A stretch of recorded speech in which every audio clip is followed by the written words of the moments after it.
Installing coilovers to your car unlocks a massive amount of adjustment and can seriously improve its on-track performance. However, setting them up incorrectly can actually make the car slower around track and really introduce some negative issues in terms of handling. We've just installed some Moton 3-way coilovers to our Cayman GT4, so we're going to be showing you exactly how to get your coilovers set up and dialed in for track use.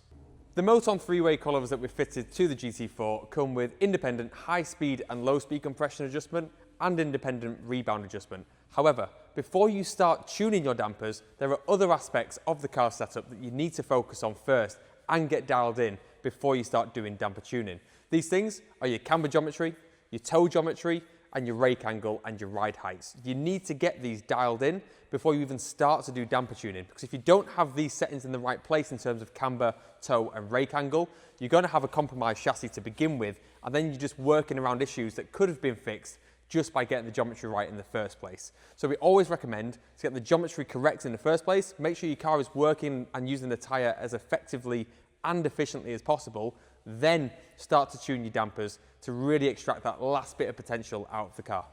With coilovers, there are two main settings to feature on, and as you get higher up the chain in terms of how many ways they have, they start getting split up into different factors, but ultimately they break down into bump and rebound. Bump is also called compression as well, and I sometimes flick between the two when I'm talking, so if I say compression or bump, they are one and the same. Rebound is then the other. So bump or compression damping is effectively controlling how the damper compresses and the speed at which it's allowed to do that. So your spring is what is supporting the car and it's controlling the roll rate of the car and it's physically supporting the chassis. The damper is there to control how fast that spring or chassis movement is allowed to happen.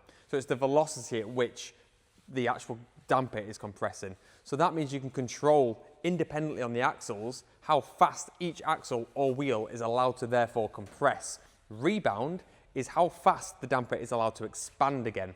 So if you imagine lifting a car up on a ramp, for example, and it's sat at ride height, if you had your rebound adjuster set to full stiff, when you lift that car off the ground, the car would lift up with the wheel and tyre assembly, and then you'd see the wheel and tyre assembly slowly sink down like that. If you had it set to full soft, you'd lift the car off the ground with the lift, and the wheel and tyre would stay in contact with the ground whilst the chassis is lifting away, and then when it hits full droop, it would then lift away with the entire assembly.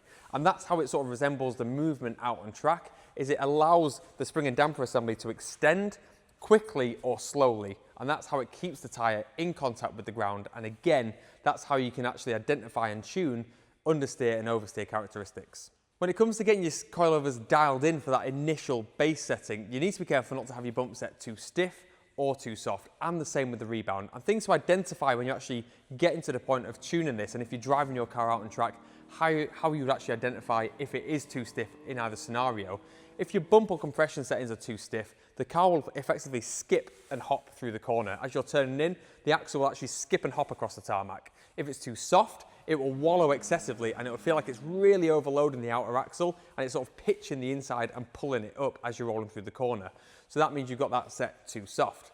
Rebound, if it's set too stiff, can cause to jacking. So effectively where you turn into the corner and you hit a compression, it can't extend fast enough before the next compression is encountered, and it ends up causing the car to sink down to the ground through the corner. And likewise with having it too soft, what happens is almost like a pogo effect. So because it's allowing the suspension to compress, if it's not controlling that extension again, it can effectively bounce the wheel back down to the floor using the spring assembly, and it can cause a pogo effect and cause it to hop and skip as well at the rear or front axle, depending which one is too soft. So there's 4 key areas to identify when you tune your dampers. If you're in either of those windows, you need to adjust back away from it. With a 3-way coilover, we actually are able to split those things up into low speed compression, high speed compression, and rebound adjustment. And those 3 things are really key, and it's why we like using a 3-way where possible, because it works on the road and on the track. And the reason for that is, if you had a 2-way with just compression and rebound adjustment, you would get it into a position where the chassis is as stable as possible out on track, but then when you're running the curbs or you're hitting a pothole out on the roads, it can actually shock the chassis and it can cause the car to jump and lose contact because it's actually quite a stiff setup. If you have a 3-way, what you can do is separate the low speed and the high speed compression. So high speed being a really fast input into the system, such as running curbs on track, or hitting a pothole on the road. That's where there's a big shock load coming in really quickly and almost unexpectedly to the suspension system, and it allows it to bleed that off immediately and run it like a really soft car. But then through the corner, when the car's loading in a slow process where the actual velocity through the damper is low speed, that's like a chassis roll scenario going into a corner, you can have it set really stiff. So you can control the chassis and the wheel assembly as you would want it to out on track to give as much stability as possible, but you don't have the instability of a stiff setup like you would normally have running curbs due to the high speed being set nice and soft. We've just installed the coilovers to this GT4, so we're going to be fitting them with a base setting. So this is somewhere to set the car to that we know we can head out to track with and we can begin tuning from. So it's a really nice point to set the car up from. So you're not starting at one end of a scale and you're having to spend a long time getting up to where we need to be. We know we're starting from somewhere that's close and then we can fine tune when we get to track. So most coilovers, when they're packaged with the spring they're designed for, are roughly designed to be around the middle of the adjustment range. That's their key operation point.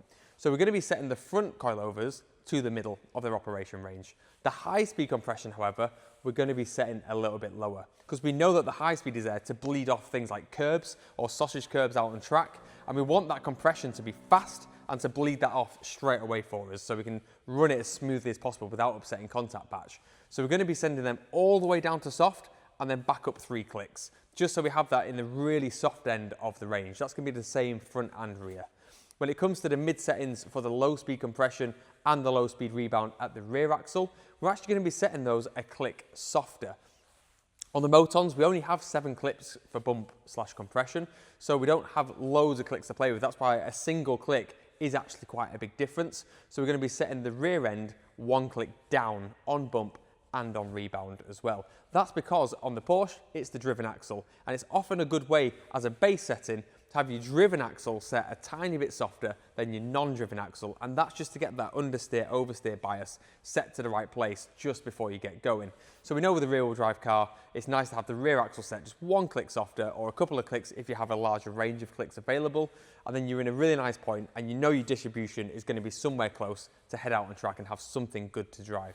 So we've got the base settings now installed on the car, which are now displayed on the screen. So next we're going to head to track and we're going to be fine-tuning this with Chris Diamond, our professional racing driver, and we're going to be getting these coilovers dialed in around Donington Park Circuit. The first thing we're going to be doing is sending Chris out on the base setup, and when he comes back in, we're going to be clicking the bump up on the front and rear by 1 click at a time, and we're going to be going up towards the stiff end of the range. What we're looking for here is the point at which the car just starts to skate on turning on corner entry. That's the point we know we've gone a touch too far.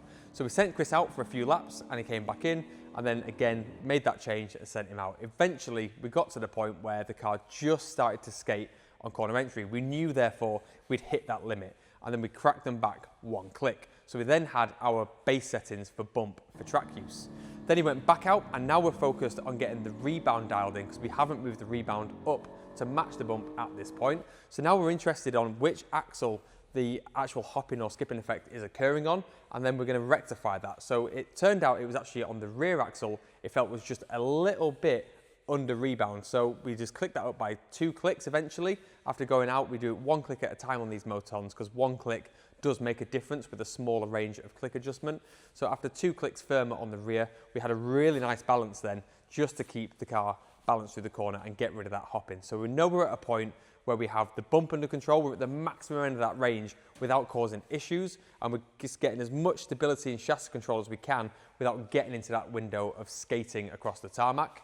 And now we've got rid of that movement and that hopping at the back end by keeping the rear wheel assembly under control using that rear rebound adjustment. So now we've got the front and rear rebound set into place where we can start to push hard and develop some understeer and oversteer characteristics just to finish fine-tuning off the setup.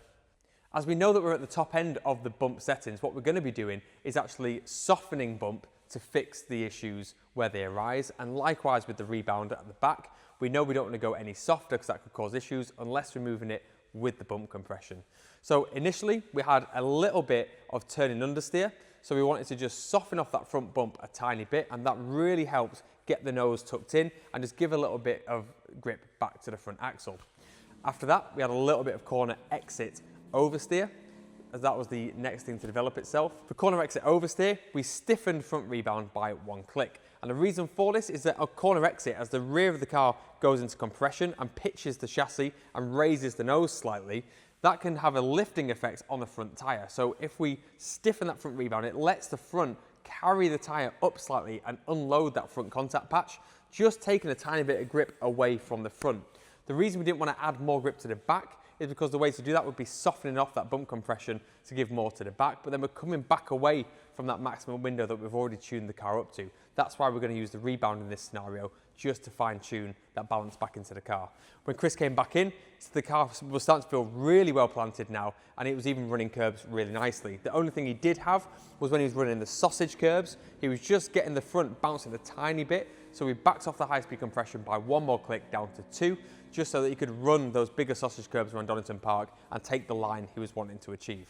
Once we'd had these settings completed, the car was in a really nice state and a really good balance. So we started by getting that bump compression wound up so we could get the car up and as controllable as possible without skipping. We then got the rebound up to match the bump compression, so we had the car in a position of control and it wasn't hopping or bouncing around the circuit.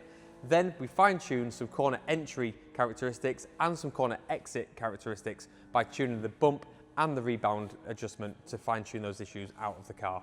Finally, we then tuned the high-speed adjusters just to help it run the curbs out on track, which was more track-specific in this case because it does have some extremely large curves that we were running over. If it had been on any other circuit around the UK with just normal curbs, we'd have probably left it on the number 3 at the front as well. Suspension is a highly subjective area. Every driver wants a car to handle differently, and if you're an amateur driver, you might actually want the car to be a little bit softer than the limit we push this car up to.